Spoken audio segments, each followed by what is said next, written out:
ধানমন্ডি ৩২ নম্বরে সংবাদ সংগ্রহ করতে গিয়ে জামায়াতে ইসলামীর নেতাকর্মীদের হাতে গণমাধ্যম কর্মীদের নির্মমভাবে মারধর করার ঘটনাকে কেন্দ্র করে তীব্র রাজনৈতিক বিতর্কের সৃষ্টি হয়েছে। প্রত্যক্ষদর্শীদের মতে হাজারীবাগ থানা জামায়াতের আমিরের উস্কানিমূলক আচরণ এবং সাংবাদিকদের উপর দলটির কর্মীদের চড়াও হওয়া জামায়াতের স্বাধীন গণমাধ্যমের প্রতিশ্রুতির আসল রূপ নিয়ে বড় প্রশ্ন তুলেছে।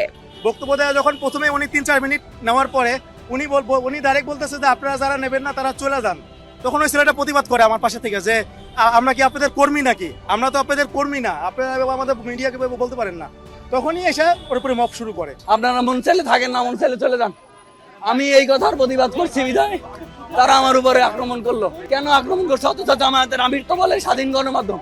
স্বাধীন গণমাধ্যমের নমুনা যদি এই হয়, আমি স্বাধীন গণমাধ্যম বলতে জামায়াতের আমির যদি এটাকে বুঝায় যে একজন গণমাধ্যম কর্মীকে পিটিয়ে রক্তাক্ত করবে, আমি এটা নিন্দা জানিয়ে রাখলাম।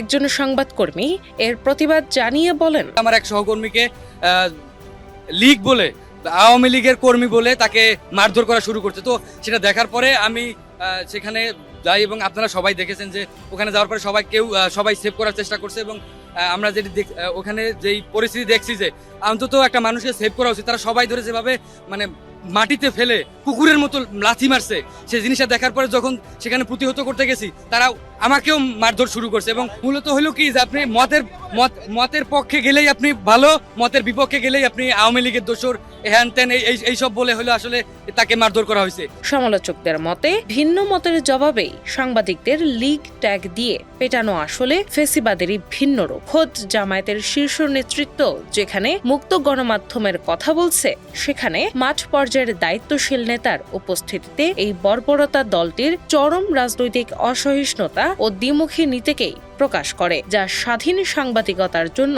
এক বড় হুমকি।